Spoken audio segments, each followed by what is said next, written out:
By the way, hello, beautiful human. I am Zach. That is Dan. And we welcome to the studio, Anne Marie. Hello.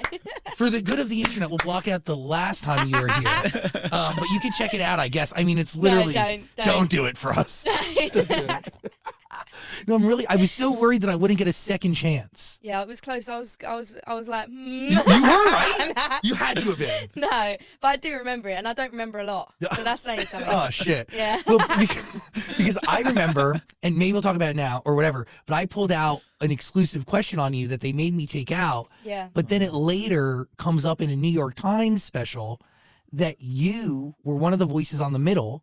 Yes. But like, it was you and like, it was a sea of like so 10 many people. Yeah. And I brought that up to you, and nobody at the time knew, and everybody in the room just fucking gasps, and everyone's like, What an awkward time.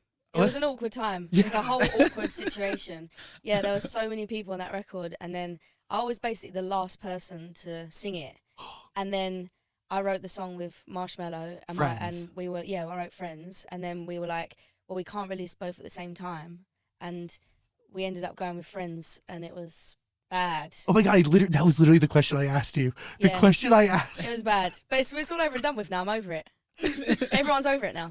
Yeah, but people do move on. And because what ends up happening is like maybe 6 months later, it comes out that there was actually 10 vocalists. Because at the time, I met the producers at a party and they like revealed this to me. And I'm like, oh, fuck, you're really going to tell me this? I'm going to sit on this. And then I'm sitting on it for months until somebody comes on the show and I can whip it out. And I whipped it out and I shouldn't have whipped it out. It was silence. It was like, I think somebody vomited in the corner. Like it was all, It was a whole deal, wasn't it? It was bad. But now, thank you for giving me a second chance. Of course. Because I do believe, one, it's, this is going to air a little bit later, but it's almost your birthday. So thank you for giving us charity time on your birth week. That's all right. Thank you. And I wanted to know your birthday because I was like, holy shit, I'm listening to this album and I feel like I'm looking into an emotional mirror.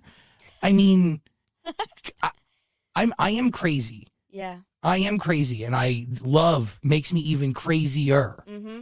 And you captured in so many different records, so many stages of what it means to be a little crazy, but like navigating life.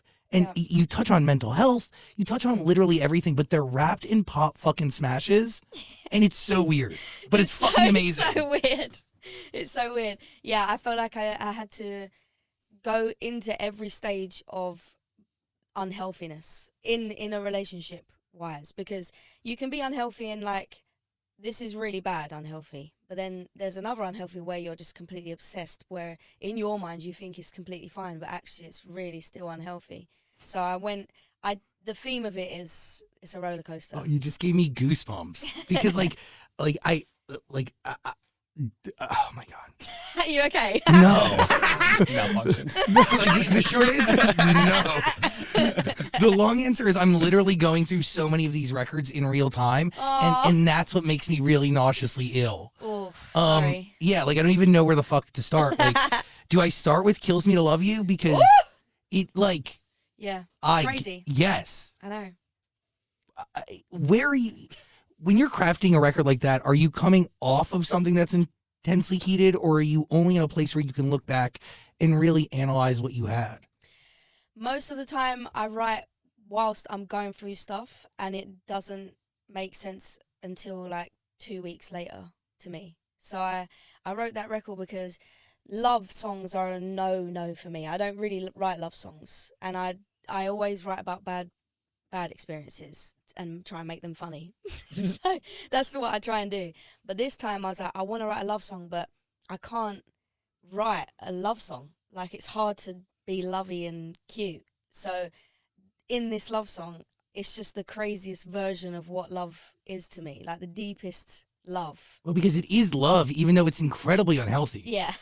Yeah. Which totally been there. Yeah. Maybe bad, currently it's there. Good. It's the best. But it's so bad.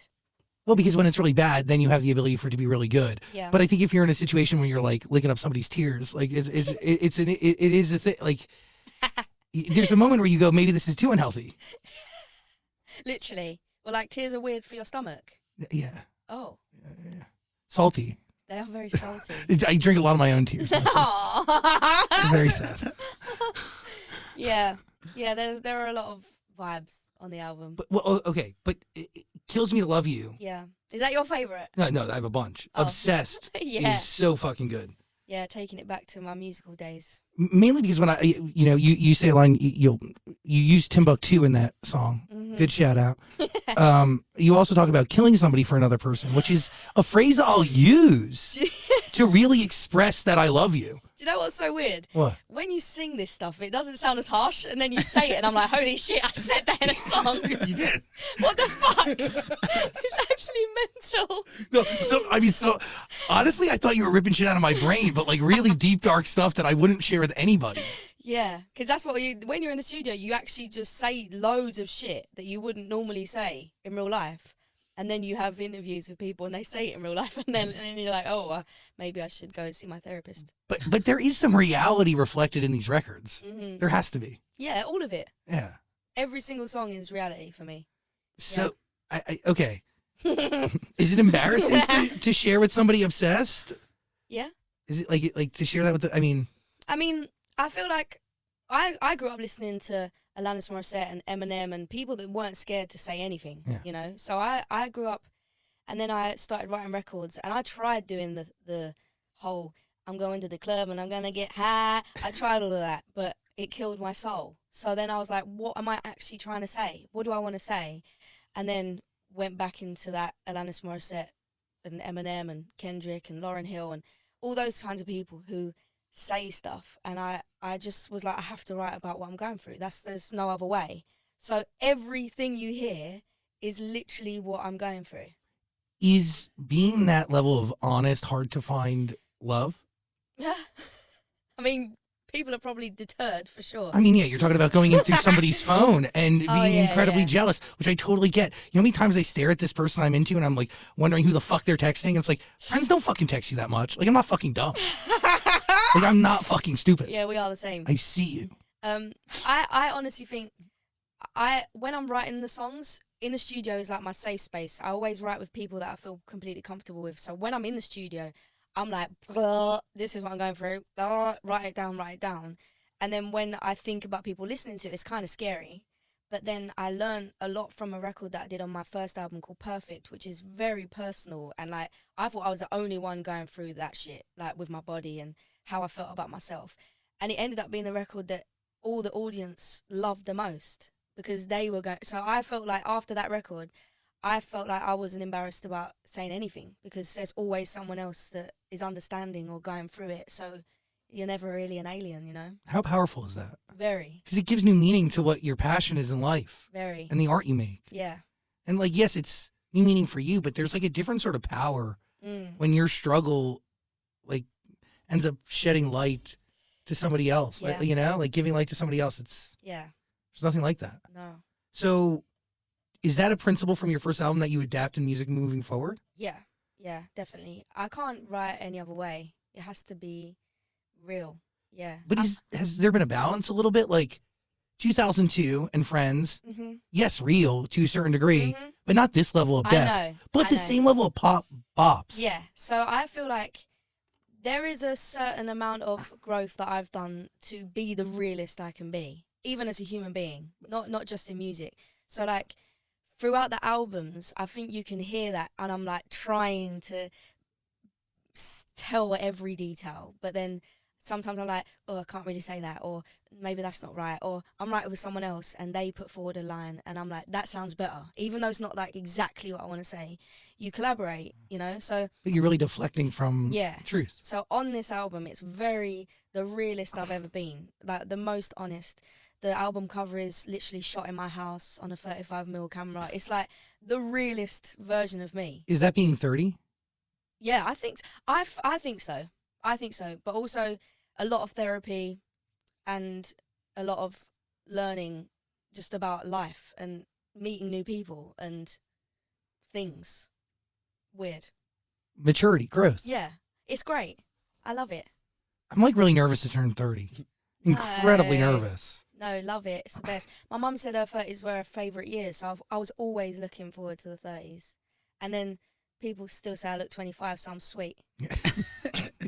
It's really great. I'm like, 25, 18. Yeah.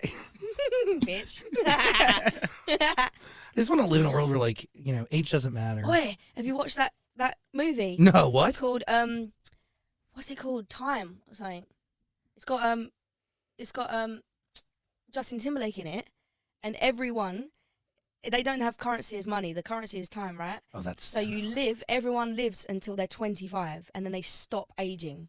But then they only get like a year of time left. So every day they're working for more time, but they always stay looking the age of 25. Oh. It's called In Time. In Time. Whoa. It's so sick. Whoa. Yeah. That's it. actually frightening and crazy and weird, but like, yeah. Also would consider. Yeah, I'd consider it. Yeah, to be 25 forever? Yeah, that's pretty sick. But are you really 25 if you really think about it? No, there's like people that on there that are like 120 in a 25-year-old's body. Yeah, and that's they're like, weird. we've had enough. Can we go? It's too much on this earth. Yeah. Wait, in Psychopath, you talk about paying somebody's bills. Are you a sugar mama? I give a lot. Definitely in relationships and in emotionally and yeah, to everyone that I love, I give all of me, for sure. That's taxing though. Yeah, it's a lot. It is a lot. How do you decide who's deserving and who isn't? I'm always been very good at feeling people and meeting them and just knowing if they're good or not. I've always been good at that. Haven't I, Jazz? Jazz is like, if you meet them, I'll know who they are and how they are. But I normally have just a few people close to me at all times. Like, I don't have loads of friends, Yeah. So I keep a few close. And then those particular people I give a lot to. Has it been the same people pretty much? Yeah, always. That's really special. Yeah, it is. That's like, you're investing in each other. Yeah. I mean, I'm still waiting for my... No, I'm joking. My half. I mean, it is fascinating though. Like there is like when somebody, is it hard to find love due to this idea that you're very famous?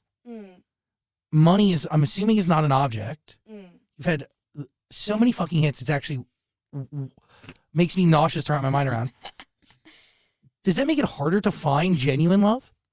It's definitely a thought for sure, but I was with someone for ages, and I was stuck with them. I chose to stick in that situation because probably of that fact of if I come out of that, who would be with me for me, So I was in that, but then that was bad. That was a wrong decision, and I was in that relationship for ages, but I got out of it. And you eventually found somebody new, right? Yeah. You're with somebody now. Yeah. Thank God. I mean, it is scary to take on that change because you really don't know.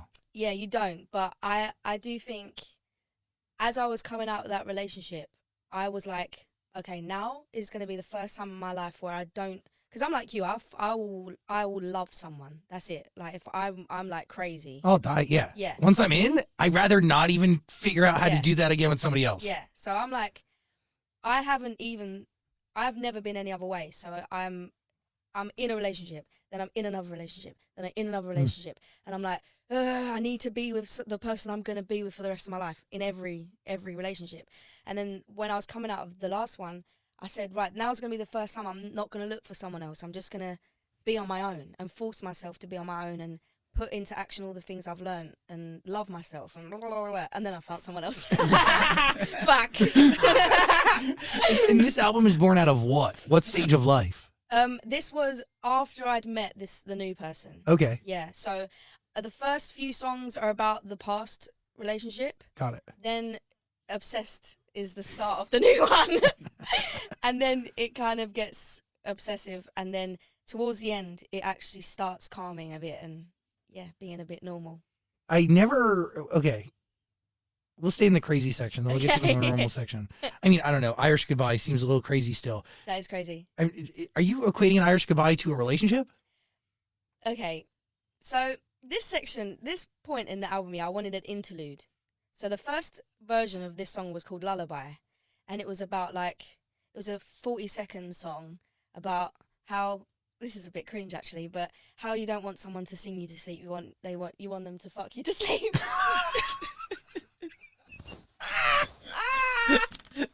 And that's so weird for me. I've never spoken like that before. This is so weird. But that's what it was, yeah? I was like, it doesn't feel right. It doesn't feel right. So then we started writing this other song called Irish Goodbye. And Irish Goodbye is obviously leaving without saying bye, right? And I was going through all these things and I was like, what is this song about? And basically, it ended up being about me stalking someone.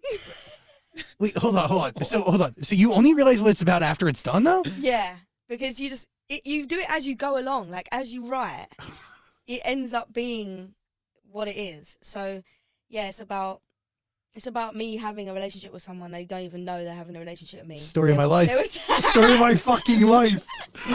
I get you. Yeah. Oh, it's gonna make me vomit because I'm sweating. So am I. So that's that one. But that's like the pinnacle of that's the crazy part of the album. Then I start to collect myself. Wait, okay, hold on. This is fascinating that you write a song and then how long after, like, how many times do you have to listen to it for you to dissect what it's attached to? Well, it's really weird because when you're in a writing session, I don't normally just write one song a day. I do like 3 or 4. Is there a science behind that or a strategy? Nah, it's just I normally go in with an idea, so then that's the first thing we do. The second one is, shall we try this vibe? Third one is probably a beat that they've already got. They're all like different ways of starting a song, so we just try different ways. And there's so many that don't end up making the album where, like, those songs mostly I went in with the idea. I'm like, I'm on the way there, I've written it down on my phone, I know what I want to write about. But there are so many where I write and then my manager sends me it like 4 months later and she's like, this is happening now. Like, this, what you wrote about is happening now. It's so odd. Yeah. So, okay. Would you say you were stalking somebody or you were just in a relationship that was made up in your head? No, I think that comes to what we were saying about, like, just seeing someone and just being like, I want to be with you. You're the one. You know, that's that. Whether they want to be the one or not. Yeah, they don't have a choice. God, story of my fucking life. You hold grudges? Yeah. Yeah, me too, like receipts. I keep like a folder of all of them. Yeah, I've always been that way. Always been a grudge holder. Always remember everything. Don't like... I have loads of tattoos on my body, right, of words, of things that people have taught me in life. So there's like, we'll be okay, go gently, trust, think twice, confidence, all things that other people have that I would like to have in my own soul. I have one on my shoulder that says forgiveness, and I'm actually getting it removed. Why? Why? Because fuck that. I don't fucking like forgiving people, yeah? If they've done you wrong, then fuck them. So, yeah, that's been removed, and the trust one's been removed. Holy shit. Wait, okay. First of all, is that tattoo strategy working? Like, do you feel like the things that you've written on you are seeping into your soul? Yeah, I do feel like words are powerful. Why are you still laughing? Funny as shit. I mean, clearly the other ones did not work. Yeah, fuck. They are all pretty much great words, I'm not gonna lie. Like, this one says don't panic, and you're never not gonna not want to panic. So, but forgiveness and trust, they're dodgy situations. But yeah, that's nearly gone there. Look, see. Yeah. You see that? Faded, or you started the process to remove Started it? the process. Yeah, it hurts bad, but Worth yeah, it. I feel like a lot of therapy. I had so much therapy, still have sometimes, and I learned so much about how to deal with things, how to be logical. How does that part of my brain work when I do that and that? And I ended up just being like, I don't want to fucking know all of that. I just want to feel everything again. I want to be mental. I want to be like, and then I want to be sad. And then I want to, you know. So cuckoo. Yeah, that. Because I kind of lost the extravagance of emotion. I was just like, ended up being like this. So like, the forgiveness is all like, oh, therapy, yeah, I'm totally fine. And I was like, no, actually, some people are cunts and that's it. You're not wrong. You're not wrong. But do you give those people who are cunts an opportunity to change and improve themselves? I'd say more so now. Back in the day, I was like, one strike, done. Yeah. Don't come near me ever again. But I think the older you get, the more you realise that you actually make mistakes as well. So you kind of think, you know, people do deserve it. Is the song Cuckoo, right? Isn't that it? Mm-hmm. Is that born out of this realization that, like, you want to feel shit? Yes. Yeah, absolutely. It's like, I'm done being logical about my emotions. I just want to feel everything again. Like I am weird. Like I'm a weirdo, and I'm crazy, and I'm loud, and I'm sad, and I'm depressed, and I'm angry, and I'm happy. And that's okay. And that's sweet. I'm fine. As she laughs like a crazy bitch. She's totally okay. Yeah. Oh, it's fucking amazing. Yeah. I mean, I love it. But you've been open about your OCD though, and yeah, you manage your mental illness, and that comes in waves. Every day is different, right? Mm-hmm.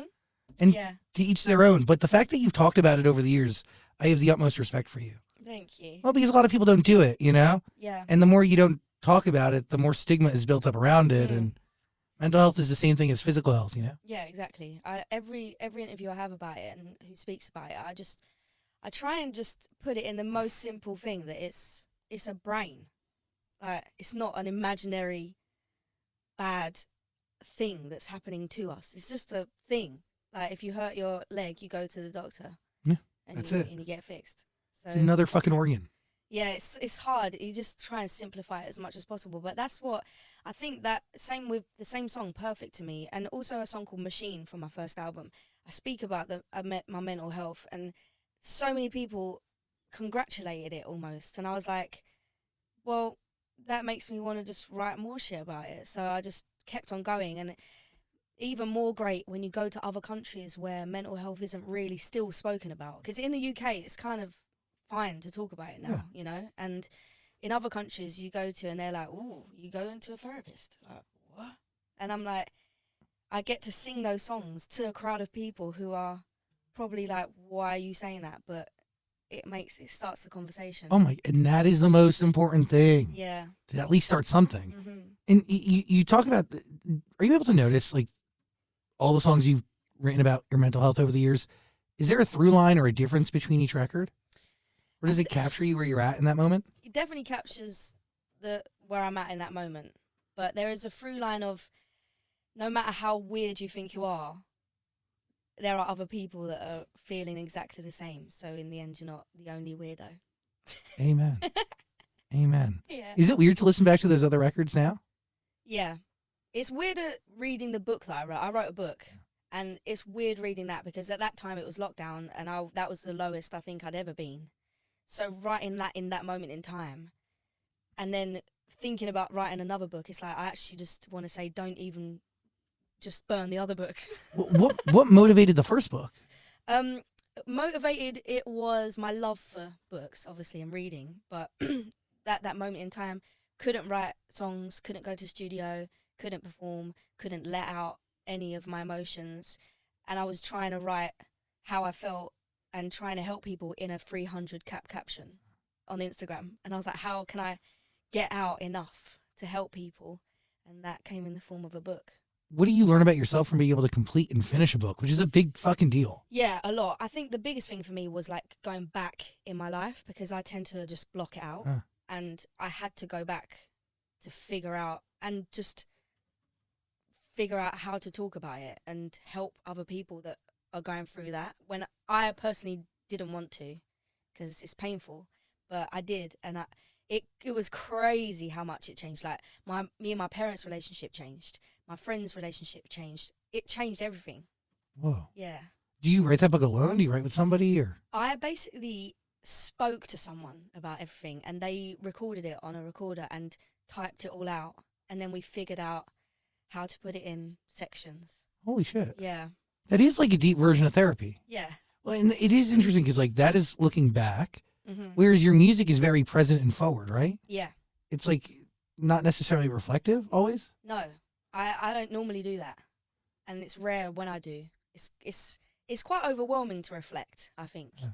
So I tend to not. But I was saying earlier, I just had I was speaking to someone, they were asking me questions about my past, and it's so mad, like, because you do actually need to look at that sometimes to see how far you've come, or to figure out some problems, or, you know, you have to, but I don't necessarily want to. Yeah, because it's scary as shit. Yeah. It is frightening. How many times have somebody on this promo tour talked to you about you doing karate? A lot, but I love it. It's fine. I love it. It's cool, yeah. I get it. No, I mean, it's fucking random as shit, you know? Yeah. It's so random. Yeah, it is. Can you kick Dan's ass? Yeah. A lot of people could. Honestly, you want to try? No, you know what? Would you let her? What, just beat the shit out of me right here? You offer me up for it. You know what? It's, imagine. You like that, don't you? No, it's just funny that you're like, just throw me to the wolves. Like, what good am I here except for just being a punching bag? Literally. Yeah, I started karate when I was 9 years old. Discipline. And I was such an angry, horrible teenager. It was like the perfect duo for my mum and dad. Get your rage out. They were like, go to karate, please. Because, like, but it is like really technical, right? Like in order to get really good at it, like it's very precise and it's the whole thing. That's my brain. Like when people talk about this career and they talk about karate, you have to focus a lot. Like you have to concentrate, and I need to do that. Otherwise, I'm just like, I don't know what I'd be doing. What part of your job takes the most concentration? Every part. I guess the writing of the music is like the most important because that's where everything stems from. The performing is like, there's a lot of it. There's a lot of stuff that goes with it. I think also because I'm like a control freak, much to my manager's hatred towards me. But say like with the live show, I'm not just like turning up and singing. I'm like designing the set. I'm figuring out every little detail of the music. I'm adding in the strings. I'm like, there's so much to concentrate on, but I love it. Like that's why I love doing Lego and jigsaw puzzles and all that stuff. You do like Legos? Yeah. You'll literally put together a Lego set from nothing? I don't create my own thing. Someone makes it and then you put it all together. No, I know that. Like, but you'll follow the instructions. Oh yeah. I was like, I know you're not.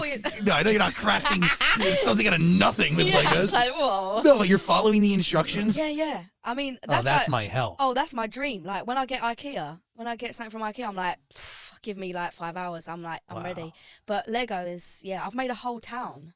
What? Yeah, you can make like, I've got a library, I've got a police station, I got the Harry Potter thing. That's cute. I've got everything, and you click them together. Oh shit! And then you put like a road around it. You put a train through it. So is this like set up in your house? Yeah. Oh, that's really nice. Where is it?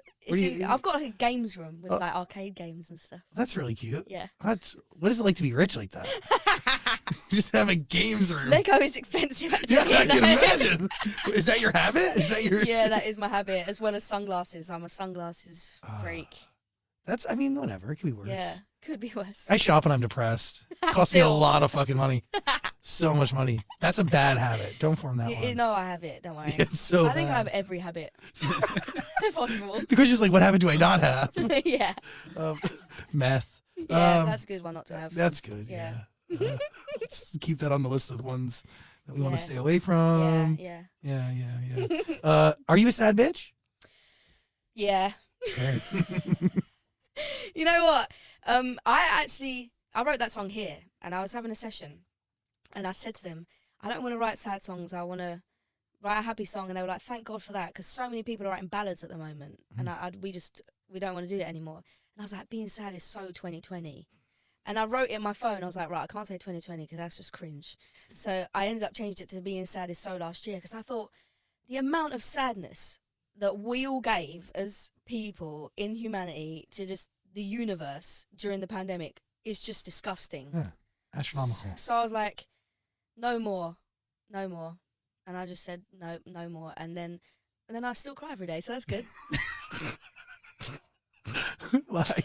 I've never related to anything more, honestly. But are you getting rich with your friends? What was that? Are you getting rich with your friends? Yeah. You're getting rich alone, crying. Yeah. But you have a boyfriend. Yeah. He's a pretty person. Yeah, he's great. Is he a rapper? Yeah. Sick. Yeah, he probably would hate that description, actually. Oh, shit. Yeah, he's an artist. Artist. I'm fucking sorry. Oh, boy. No, okay, let's do that again. You have a boyfriend. Yeah. He's an artist. Yeah, he's an artist. That's pretty good. The best artist in the world, apart from me. Good company. Yeah. Real recognizes real. How do you meet?